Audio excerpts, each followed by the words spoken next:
വിദ്യാർത്ഥികൾക്കും പുതിയൊരു വീഡിയോയിലേക്ക് സ്വാഗതം.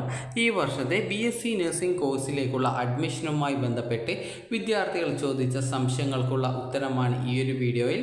അപ്പോൾ വിദ്യാർത്ഥികൾ പ്രധാനമായിട്ടും ചോദിച്ച സംശയങ്ങളാണ് BSc നഴ്സിംഗ് കൂടാതെ മറ്റ് പാരാമെഡിക്കൽ ഡിഗ്രി കോഴ്സുകളിലേക്ക് ഈ ഒരു അപേക്ഷ വഴിയാണോ അപേക്ഷിക്കേണ്ടത് എന്നുള്ളതും, അതുപോലെ തന്നെ +2 ജയിക്കാത്ത വിദ്യാർത്ഥികൾക്ക് അപേക്ഷിക്കാൻ സാധിക്കുമോ എന്നുള്ളതും, അതുപോലെ ഫിസിക്സ്, കെമിസ്ട്രി, ബയോളജി എന്നിവ കൂടാതെ മറ്റ് സബ്ജക്റ്റുകളുടെ മാർക്ക് ഈ ഒരു റാങ്ക് ലിസ്റ്റ് തയ്യാറാക്കുന്നതിനും അതുപോലെ അലോട്ട്മെൻറ്റിനുമായിട്ട് പരിഗണിക്കുമോ എന്നുള്ളതും, അതുപോലെ BSc നഴ്സിംഗ് കോഴ്സ് നിങ്ങൾക്ക് അറിയാം ഗവൺമെൻറ് കോളേജും സെൽഫ് ഫിനാൻസ് കോളേജും ഉണ്ട്. അപ്പോൾ BSc നഴ്സിംഗ് കോഴ്സിൻ്റെ പ്രവേശനവുമായി ബന്ധപ്പെട്ട് ഗവൺമെൻറ് കോളേജിലും അതുപോലെ തന്നെ സെൽഫ് ഫിനാൻസ് കോളേജിലും ഫീസിൽ നല്ല മാറ്റമുണ്ട്. അപ്പോൾ ഈ ഒരു ഫീസിലുള്ള മാറ്റം എന്തുകൊണ്ടാണ് എന്നുള്ളതും, അതുപോലെ തന്നെ സെൽഫ് ഫിനാൻസ് കോളേജിൽ തന്നെ മെറിറ്റ് സീറ്റ് അതുപോലെ മാനേജ്മെൻറ്റ് സീറ്റ് ഉണ്ട്.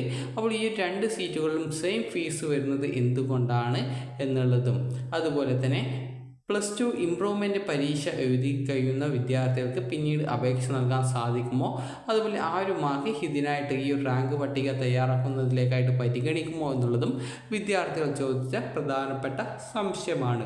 അപ്പോൾ ആ ഒരു സംശയങ്ങൾക്കെല്ലാമുള്ള ഉത്തരങ്ങൾ വിദ്യാർത്ഥികൾക്ക് ഈ ഒരു വീഡിയോ വഴി മനസ്സിലാക്കാൻ സാധിക്കുന്നതാണ്. അപ്പോൾ വിദ്യാർത്ഥികൾ BSc നഴ്സിംഗ് കോഴ്സിലേക്കുള്ള പ്രവേശനം വിദ്യാർത്ഥികളുടെ +2വിൻ്റെ ഫിസിക്സ്, കെമിസ്ട്രി, അതുപോലെ ബയോളജി എന്നിവയുടെ മാർക്കിൻ്റെ അടിസ്ഥാനത്തിലാണ്. ഈ ഒരു BSc നഴ്സിംഗ് അതുപോലെ തന്നെ പാരാമെഡിക്കൽ ഡിഗ്രി കോഴ്സുകളായിട്ടുള്ള BSc MLT, BSc optometry, BSc perfusion technology, BCVT, BPT, BSc medical radiological technology, BSc dialysis technology and bachelor of medical imaging technology, bachelor of radio therapy technology, bachelor of neuro technology എന്നിങ്ങനെയുള്ള കോഴ്സുകളിലേക്കുള്ള പ്രവേശനവും ഈ ഒരു ഒറ്റ അപേക്ഷ വഴിയാണ് നൽകേണ്ടത്. ഈ ഒരു അപേക്ഷ നൽകിക്കഴിഞ്ഞാൽ നിങ്ങൾക്ക് BSc നഴ്സിംഗിന് അപേക്ഷിക്കാൻ സാധിക്കും. ഇപ്പോൾ പറഞ്ഞിട്ടുണ്ടായിരുന്ന പാരാമെഡിക്കൽ ഡിഗ്രി കോഴ്സുകളിലേക്കുള്ള അപേക്ഷയും നൽകാൻ സാധിക്കുന്നതാണ്. അപ്പോൾ ആദ്യഘട്ടത്തിൽ BSc നഴ്സിംഗ് കോളേജുകളിലാണ് ഓപ്ഷൻ നൽകാനായിട്ട് വരിക.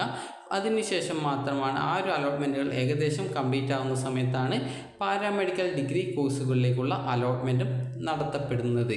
ഇനി വിദ്യാർത്ഥികൾ ചോദിച്ച സംശയമാണ് +2 ജയിക്കാതെ ഒരു വിദ്യാർത്ഥി അപേക്ഷ നൽകാൻ സാധിക്കുമോ എന്നുള്ളത്.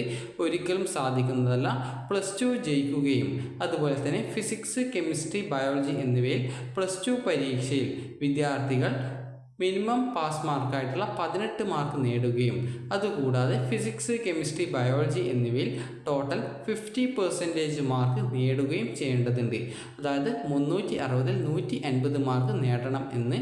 അപ്പോൾ ഇതിൽ നിങ്ങളുടെ പ്രാക്ടിക്കൽ അതുപോലെ CE അതുപോലെ എഴുത്തു പരീക്ഷ എന്നിവയിൽ +2വിന് 120-ൽ ലഭിക്കുന്ന ആ ഒരു മാർക്കിൽ നിങ്ങൾ ആകെ 60 മാർക്ക് ഓരോ വിഷയത്തിനും നേടിയാൽ തന്നെ നിങ്ങൾക്ക് 50% മാർക്ക് കിട്ടും.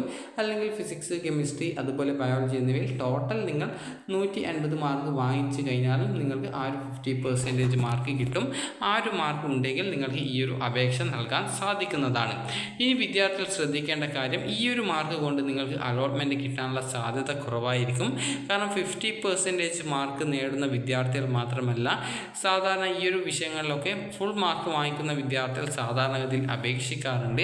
അതുകൊണ്ട് തന്നെ നിങ്ങൾക്ക് ഗവൺമെൻറ് കോളേജിൽ അലോട്ട്മെൻറ്റ് ലഭിക്കണം എന്നുണ്ടെങ്കിൽ നിങ്ങൾക്ക് നല്ലൊരു മാർക്ക് തന്നെ നേടേണ്ടതുണ്ട്. അത് സാധാരണഗതിയിൽ ഫുൾ മാർക്ക് നേടുന്ന വിദ്യാർത്ഥികൾക്കാണ് ഗവൺമെൻറ് കോളേജിലേക്ക് അലോട്ട്മെൻറ്റ് ലഭിക്കാറുള്ളത്. അതുപോലെ SC ST വിഭാഗവും അതുപോലെ റിസർവേഷൻ സീറ്റുകളിലും ഇതിലും കുറച്ച് മാർക്ക് കുറയുന്ന വിദ്യാർത്ഥികൾക്കും അലോട്ട്മെൻറ്റ് കിട്ടാറുണ്ട്. ബാക്കിയുള്ള വിദ്യാർത്ഥികൾക്ക് സെൽഫ് ഫിനാൻസ് കോളേജുകളിലാണ് അലോട്ട്മെൻറ്റ് സാധാരണഗതിയിൽ കിട്ടാറുള്ളത്. അതുപോലെ തന്നെ ഓരോ സമയത്തും അപേക്ഷ നൽകുന്ന വിദ്യാർത്ഥികളുടെ ആ ഒരു മാർക്കിന് അനുസരിച്ച് കൊണ്ടാണ് നിങ്ങൾക്ക് അലോട്ട്മെൻറ്റ് കിട്ടാനുള്ള, അതായത് ഗവൺമെൻറ് കോളേജിൽ അലോട്ട്മെൻറ്റ് കിട്ടാനുള്ള സാധ്യത പറയാനായിട്ട് സാധിക്കുന്നത്. സാധാരണ കഴിഞ്ഞ വർഷം അപേക്ഷിച്ച വിദ്യാർത്ഥികൾക്ക് ഫിസിക്സ്, കെമിസ്ട്രി, ബയോളജി എന്നിവയിൽ മുഴുവൻ മാർക്കും ലഭിച്ചിട്ടുണ്ടായിരുന്നു ഗവൺമെൻറ് കോളേജിൽ അലോട്ട്മെൻറ്റ് കിട്ടിയിട്ടുള്ള വിദ്യാർത്ഥികൾക്ക്. അതുപോലെ തന്നെ വിദ്യാർത്ഥികൾ ചോദിച്ച കാര്യമാണ് ഗവൺമെൻറ് കോളേജ് അതുപോലെ തന്നെ സെൽഫ് ഫിനാൻസ് കോളേജുകൾ എന്നിവ തമ്മിലുള്ള വ്യത്യാസം എന്താണ് എന്നുള്ളത്. ഗവൺമെൻറ് കോളേജ് എന്ന് പറഞ്ഞാൽ ഗവൺമെൻറ്റിൻ്റെ അണ്ടറിൽ വരുന്ന കോളേജുകളാണ് ഗവൺമെൻറ് കോളേജ്. അത് ഏതെങ്കിലും ഒരു മെഡിക്കൽ കോളേജിന് കീഴിലായിരിക്കും ആ ഒരു നഴ്സിംഗ് കോളേജ് വരുന്നത്. അപ്പോൾ അതുകൊണ്ട് തന്നെ വിദ്യാർത്ഥികൾക്ക് ഈ ഒരു നഴ്സിംഗ് കംപ്ലീറ്റ് ചെയ്യുന്ന സമയത്ത് തന്നെ മികച്ച രീതിയിലുള്ള പ്രാക്ടീസ് ലഭിക്കും. അതുകൊണ്ട് തന്നെ നിങ്ങൾക്ക് അതായത് നന്നായിട്ട് ഈ ഒരു നഴ്സിങ്ങിൻ്റെ പരിശീലനം കൂടി കിട്ടുന്നതാണ്. അതാണ് ഗവൺമെൻറ് കോളേജിൻ്റെ ആ ഒരു പ്രത്യേകത. അതുപോലെ തന്നെ ഗവൺമെൻറ് കോളേജിൽ ഫീസ് വളരെയധികം കുറവായിരിക്കും. അതായത് ഒരു വർഷം ആകെ വരുന്ന ഫീസ് എന്ന് പറയുന്നത് 23,170 രൂപയാണ് ഫീസായിട്ട് വരിക. അതേസമയം നിങ്ങൾക്ക് പിന്നീട് അടുത്ത വർഷം തൊട്ട് ആ ഒരു ഫീസിൽ കുറവ് വരുന്നതാണ്. അത് വളരെയധികം കുറവാണ് പിന്നീട് വരിക. അതുകൊണ്ട് തന്നെ ഗവൺമെൻറ് കോളേജിൽ നിങ്ങൾക്ക് ടോട്ടലായിട്ട് 4 വർഷം കംപ്ലീറ്റ് ചെയ്യാനായിട്ട് ഏകദേശം നിങ്ങൾക്ക് ഒരു 2 ലക്ഷത്തിനുള്ളിൽ മാത്രമാണ് ഫീസ് വരിക. ഹോസ്റ്റൽ ഫീസ് ഉൾപ്പെടെ ആകെ വരിക 2 ലക്ഷത്തിനുള്ളിലായിരിക്കും. അതുപോലെ തന്നെ നിങ്ങൾക്ക് സെൽഫ് ഫിനാൻസ് ഗവൺമെൻറ്റിന് കീഴിലുള്ള കോളേജ് ഉണ്ട്. നിങ്ങൾ സിമെറ്റ് കോളേജ് എന്ന് കേട്ടിട്ടുണ്ടാവും, അല്ലെങ്കിൽ നിങ്ങൾ സൈമെറ്റ് എന്നാണ് പറയുന്നതെങ്കിൽ ആ ഒരു രീതിയിൽ നിങ്ങളൊരു കോളേജ് കേട്ടിട്ടുണ്ടാവും. അപ്പോൾ ആ ഒരു കോളേജ് എന്ന് പറഞ്ഞാൽ ഗവൺമെൻറ്റിന് കീഴിൽ വരുന്ന സെൽഫ് ഫിനാൻസ് കോളേജാണ്. അപ്പോൾ ആ ഒരു കോളേജിലും അതുപോലെ തന്നെ സെൽഫ് ഫിനാൻസ് കോളേജിലും സെയിം ഫീസായിരിക്കും ഉണ്ടാവുക. നിങ്ങൾ ചില കോളേജിൽ സെൽഫ് ഫിനാൻസ് കോളേജിൽ തന്നെ മെറിറ്റ് സീറ്റും മാനേജ്മെൻറ്റ് സീറ്റും കാണും. പക്ഷേങ്കിൽ സെയിം ഫീസായിരിക്കും നിങ്ങൾക്ക് ആ ഒരു കോളേജിൽ കാണാൻ സാധിക്കുക. അതായത് നിലവിൽ ഏകദേശം 1 ലക്ഷം രൂപയ്ക്ക് അടുത്താണ് ഫീസ് ഓരോ വർഷവും വരിക. അതുപോലെ മറ്റ് ചിലവുകൾ ഉൾപ്പെടെ ടോട്ടൽ 2 ലക്ഷത്തിനടുത്ത് രൂപ ഒരു വർഷം വരാനുള്ള സാധ്യതയുണ്ട്. ഹോസ്റ്റൽ ഫീസ് ഉൾപ്പെടെ ഒരു വർഷം വരാനുള്ള സാധ്യതയുണ്ട്. അപ്പോൾ അതുകൊണ്ട് തന്നെ നിങ്ങൾക്ക് സെൽഫ് ഫിനാൻസ് കോളേജ് ആണെങ്കിൽ ഒരു വർഷം ഏകദേശം 2 ലക്ഷം രൂപ ഫീസ് ഇനത്തിലും അതുപോലെ മറ്റ് ചിലവുകളുടെ ഇനത്തിലും ടോട്ടൽ 2 ലക്ഷം പ്രതീക്ഷിക്കാവുന്നതാണ്. അതുപോലെ തന്നെ സെൽഫ് ഫിനാൻസ് കോളേജിൻ്റെ പ്രത്യേകത എന്ന് പറയുന്നത് നിങ്ങൾ സ്വന്തമായിട്ട് കയ്യിൽ നിന്ന് മുടക്കിയിട്ട്, അതായത് ഫീസ് അടച്ചിട്ട് പഠിക്കുന്ന കോളേജാണ് സെൽഫ് ഫിനാൻസ് കോളേജ്. അതായത് സെൽഫ് ഫിനാൻസ്, അതായത് സ്വന്തമായിട്ട് പൈസ മുടക്കിയിട്ട് പഠിക്കാൻ സാധിക്കുന്ന കോളേജാണ് സെൽഫ് ഫിനാൻസ് കോളേജ്. അപ്പോൾ നിങ്ങൾ ഈ ഒരു സെൽഫ് ഫിനാൻസ് കോളേജിൽ മെറിറ്റ് സീറ്റും മാനേജ്മെൻറ്റ് സീറ്റും കണ്ടിട്ടുണ്ടാവും.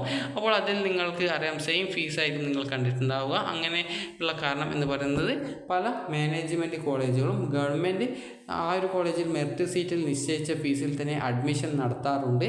അപ്പോൾ അതുകൊണ്ടാണ് നിങ്ങൾക്ക് ആ ഒരു കോളേജിലെ മാനേജ്മെൻറ്റ് സീറ്റിലും അതുപോലെ തന്നെ ആ ഒരു കോളേജിൽ തന്നെ മെറിറ്റ് സീറ്റിലും സെയിം ഫീസ് കാണുന്നത്. അതായത് ഒരു വിദ്യാർത്ഥിക്ക് മെറിറ്റ് കോട്ടയിൽ സെൽഫ് ഫിനാൻസ് കോളേജിൽ നിങ്ങൾക്ക് അലോട്ട്മെൻറ്റ് കിട്ടുകയാണെങ്കിലും അതുപോലെ മറ്റൊരു വിദ്യാർത്ഥിക്ക് മാനേജ്മെൻറ്റ് സീറ്റിൽ അഡ്മിഷൻ ലഭിക്കുകയാണെങ്കിലും സെയിം ഫീസ് തന്നെയാണ് വരിക. അപ്പോൾ അതുകൊണ്ട് തന്നെ നിങ്ങൾക്ക് ഈ ഒരു വ്യത്യാസം മനസ്സിലാക്കാം. ഗവൺമെൻറ്റിലാണെങ്കിൽ കുറഞ്ഞ ഫീസിൽ പഠിക്കാം, സെൽഫ് ഫിനാൻസിൽ ആണെങ്കിൽ നിങ്ങൾക്ക് അതിലും കൂടുതൽ ഫീസ് ആവശ്യമായിട്ട് വരും. സെൽഫ് ഫിനാൻസിൽ ടോട്ടൽ 4 വർഷത്തെ ഫീസ് ഏകദേശം 8 to 9 ലക്ഷത്തിന് ഇടയിലായിട്ട് വരുന്നതാണ്. അതുപോലെ തന്നെ വിദ്യാർത്ഥികൾ ചോദിച്ച കാര്യമാണ് ഇംപ്രൂവ്മെൻറ്റ് പരീക്ഷ എഴുതുന്ന വിദ്യാർത്ഥികൾക്ക് ഈ ഒരു നഴ്സിംഗിന് അല്ലെങ്കിൽ മറ്റ് പാരാമെഡിക്കൽ ഡിഗ്രി കോഴ്സുകൾക്ക് അപേക്ഷിക്കാൻ സാധിക്കുമോ എന്നുള്ളത്. അപ്പോൾ ഇതിൻ്റെ അപേക്ഷ എപ്പോഴാണ് ആരംഭിക്കുക, അതുപോലെ എപ്പോഴാണ് അവസാനിക്കുക, റാങ്ക് ലിസ്റ്റ് എപ്പോഴാണ് പ്രിപ്പയർ ചെയ്യുക, ഇതിനനുസരിച്ച് കൊണ്ടാണ് വിദ്യാർത്ഥികൾക്ക് ആ ഒരു ഇംപ്രൂവ്മെൻറ്റ് അല്ലെങ്കിൽ സേ പരീക്ഷയ്ക്ക് ശേഷം അപേക്ഷ നൽകാൻ സാധിക്കുമോ എന്നുള്ള കാര്യം പറയാനായിട്ട് സാധിക്കുള്ളൂ. സാധാരണഗതിയിൽ ജൂൺ മാസം തന്നെ BSc നഴ്സിംഗ് കോഴ്സിലേക്കുള്ളതും അതുപോലെ പാരാമെഡിക്കൽ ഡിഗ്രി കോഴ്സുകളിലേക്കുള്ള അപേക്ഷ വരുന്നതാണ്. അപ്പോൾ ഈ ഒരു അപേക്ഷ ഒറ്റ അപേക്ഷയാണ്. അതുകൊണ്ട് തന്നെ +2 ജയിക്കുന്ന വിദ്യാർത്ഥികൾക്ക് മാത്രമാണ്, അതുപോലെ ബയോളജി പഠിച്ചിട്ടുള്ള വിദ്യാർത്ഥികൾക്ക് മാത്രമാണ് ഈ ഒരു അപേക്ഷ നൽകാൻ സാധിക്കുക. BA SLP കോഴ്സിൽ ബയോളജി പഠിക്കാത്ത വിദ്യാർത്ഥികൾക്ക് ബയോളജിക്ക് പകരം mathematics, computer science, statistics, electronics, psychology എന്നിവയുടെ മാർക്ക് അടിസ്ഥാനത്തിലാണ് അതിലേക്ക് അലോട്ട്മെൻറ്റ് കിട്ടുക. അതുകൊണ്ട് തന്നെ അങ്ങനെയുള്ള വിദ്യാർത്ഥികൾക്ക് അതുവഴി അപേക്ഷ നൽകാൻ സാധിക്കുന്നതാണ്. അതുപോലെ വൊക്കേഷണൽ ഹയർ സെക്കൻഡറി പഠിച്ച ഒരു വിദ്യാർത്ഥിക്കും ഈ ഒരു അപേക്ഷ നൽകാവുന്നതാണ്. വൊക്കേഷണൽ ഹയർ സെക്കൻഡറിയിൽ ബയോളജി സയൻസ് എടുത്തിട്ടുള്ള വിദ്യാർത്ഥികൾക്ക്, അത് നിങ്ങൾ പഠിച്ച കോഴ്സിൽ ബയോളജി ഉണ്ടെങ്കിൽ നിങ്ങൾക്ക് ഈ ഒരു അപേക്ഷ സമർപ്പിക്കാനായിട്ട് പറ്റുന്നതായിരിക്കും. അതുപോലെ തന്നെ വിദ്യാർത്ഥികൾ ചോദിച്ച പ്രധാനപ്പെട്ട മറ്റൊരു സംശയമാണ് വിദ്യാർത്ഥികൾക്ക് ഈ ഒരു പരീക്ഷയ്ക്ക് നിങ്ങൾക്ക്, അതായത് BSc നഴ്സിംഗിന് പ്രവേശനത്തിനായിട്ട് എൻട്രൻസ് ടെസ്റ്റ് ഉണ്ടോ, അതുപോലെ തന്നെ കീമിൻ്റെയോ അല്ലെങ്കിൽ നീറ്റ് രജിസ്ട്രേഷൻ ചെയ്ത വിദ്യാർത്ഥികൾ എന്ത് ചെയ്യണം എന്നുള്ളത്. അപ്പോൾ BSc നഴ്സിംഗിന് +2 നേരത്തെ പറഞ്ഞതുപോലെ തന്നെ +2 ഫിസിക്സ്, കെമിസ്ട്രി, ബയോളജി എന്നിവയുടെ മാർക്കിൻ്റെ അടിസ്ഥാനത്തിലാണ് അലോട്ട്മെൻറ്റ് നൽകുക. അതുകൊണ്ട് തന്നെ ഇത്തവണയും BSc നഴ്സിംഗ് കോഴ്സിന് എൻട്രൻസ് ഇല്ല. അതുകൊണ്ട് തന്നെ +2 മാർക്കിൻ്റെ അടിസ്ഥാനത്തിൽ മാത്രമാണ് BSc നഴ്സിംഗ് കോഴ്സിലേക്കുള്ള അലോട്ട്മെൻറ്റ് നടത്തുന്നത്. അതുപോലെ തന്നെ വിദ്യാർത്ഥികൾ ഈ ഒരു BSc നഴ്സിംഗിന് നീറ്റ് വേണം അല്ലെങ്കിൽ കീം വേണമെന്ന് കരുതി രജിസ്ട്രേഷൻ ചെയ്യുന്ന വിദ്യാർത്ഥികൾ ശ്രദ്ധിക്കേണ്ട പ്രധാനപ്പെട്ട കാര്യം, നിങ്ങൾക്ക് നീറ്റ് വഴി ഈ ഒരു മിലിറ്ററി നഴ്സിംഗ് സർവീസസിലേക്ക് അഡ്മിഷൻ നേടാൻ സാധിക്കും. അതുപോലെ തന്നെ തെലങ്കാന, ആന്ധ്രാപ്രദേശ് എന്നിവിടങ്ങളിലെ നഴ്സിംഗ് കോളേജുകളിൽ അഡ്മിഷൻ നേടണമെങ്കിലും നീറ്റ് ആവശ്യമാണ്. അതുകൊണ്ട് തന്നെ നീറ്റിന് അപേക്ഷിച്ച വിദ്യാർത്ഥികൾക്ക് ആ ഒരു രീതിയിൽ അഡ്മിഷൻ എടുക്കാം. അല്ലെങ്കിൽ നിങ്ങൾക്ക് കേരളത്തിലെ മറ്റു കോഴ്സുകൾ, അതായത് നിങ്ങൾക്ക് നീറ്റിന് എക്സാം എഴുതി ക്വാളിഫൈ ചെയ്ത് കഴിഞ്ഞാൽ നിങ്ങൾക്ക് കേരളത്തിലെ MBBS അതുപോലെ തന്നെ നിങ്ങൾ മെഡിക്കൽ അലൈഡ് കോഴ്സസ് എന്ന് പറഞ്ഞുകൊണ്ട് കേട്ടിട്ടുണ്ടാകും. അപ്പോൾ നിങ്ങൾ കീമിന് ഈ ഒരു നീറ്റിന് രജിസ്ട്രേഷൻ ചെയ്ത ഒരു വിദ്യാർത്ഥി ആണെങ്കിൽ കീമിന് രജിസ്ട്രേഷൻ ചെയ്യുക. അപ്പോൾ അതിൽ നിങ്ങൾക്ക് എഞ്ചിനീയറിംഗ്, ആർക്കിടെക്ചർ, ഫാർമസി അതുപോലെ തന്നെ മെഡിക്കൽ അലൈഡ് കോഴ്സസ് എന്നിങ്ങനെ 4 ഓപ്ഷനായിരിക്കും ഉണ്ടാവുക. നിങ്ങൾ മറ്റ് കോഴ്സുകളിലേക്ക് അപേക്ഷ നൽകുന്ന സമയത്ത് തന്നെ ഈ ഒരു മെഡിക്കൽ അലൈഡ് കോഴ്സസിലേക്ക് കൂടി അപേക്ഷ, അതായത് ആ ഒരു ഓപ്ഷൻ കൂടി സെലക്ട് ചെയ്യുക. 4 ഓപ്ഷനാണ്, നിങ്ങൾക്ക് വേണ്ട എല്ലാ ഓപ്ഷനുകളും സെലക്ട് ചെയ്യുക. അപേക്ഷ കൺഫേം ചെയ്ത് കഴിഞ്ഞാൽ പിന്നീട് എഡിറ്റ് ചെയ്ത് പുതിയ ഓപ്ഷൻ നൽകാൻ സാധിക്കുന്നതായിരിക്കില്ല. അതുകൊണ്ട് തന്നെ മെഡിക്കൽ അലൈഡ് കോഴ്സസ് കൂടി വേണമെങ്കിൽ അത് സെലക്ട് ചെയ്യുക.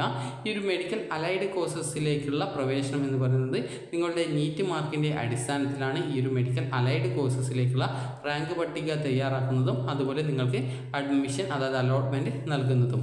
ഈ ഒരു മെഡിക്കൽ അലൈഡ് കോഴ്സസും അതുപോലെ മെഡിക്കൽ കോഴ്സും നിങ്ങൾക്ക് പ്രവേശനം നേടാൻ സാധിക്കുന്നത് MBBS, BDS, Ayurveda, homeo, Siddha, Unani അതുപോലെ തന്നെ അഗ്രികൾച്ചർ, ഫിഷറീസ്, വെറ്റിനറി അതുപോലെ BSc അഗ്രികൾച്ചർ അതുപോലെ ഫിഷറീസ്, വെറ്റിനറി അതുപോലെ തന്നെ climate change and environmental science, BTech biotechnology അതുപോലെ തന്നെ നിങ്ങൾക്ക് ഈ ഒരു ഫോറസ്ട്രി അതുപോലെ തന്നെ നിങ്ങൾക്ക് ഇത്രയും കോഴ്സുകളിലേക്ക് നിങ്ങൾക്ക് പ്രവേശനം ലഭിക്കണം എന്നുണ്ടെങ്കിൽ നിങ്ങൾക്ക് ഈ ഒരു നീറ്റ് പരീക്ഷ എഴുതുകയും അതുപോലെ തന്നെ കീമിൻ്റെ മെഡിക്കൽ അനുബന്ധ കോഴ്സുകളിലേക്കുള്ള രജിസ്ട്രേഷൻ ചെയ്യുകയും ചെയ്യേണ്ടതാണ്.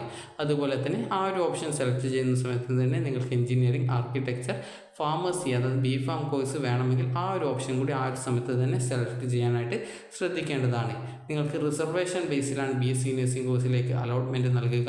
ഗവൺമെൻറ് കോളേജിൽ 100 സീറ്റ് ഉണ്ടെങ്കിൽ അതിൽ 50 സീറ്റ് മെറിറ്റ് റാങ്ക് ലിസ്റ്റ് വഴിയും അതുപോലെ തന്നെ ബാക്കി 50 സീറ്റ് വിദ്യാർത്ഥികളുടെ റിസർവേഷൻ അനുസരിച്ച് കൊണ്ടാണ് ഫില്ല് ചെയ്യപ്പെടുക.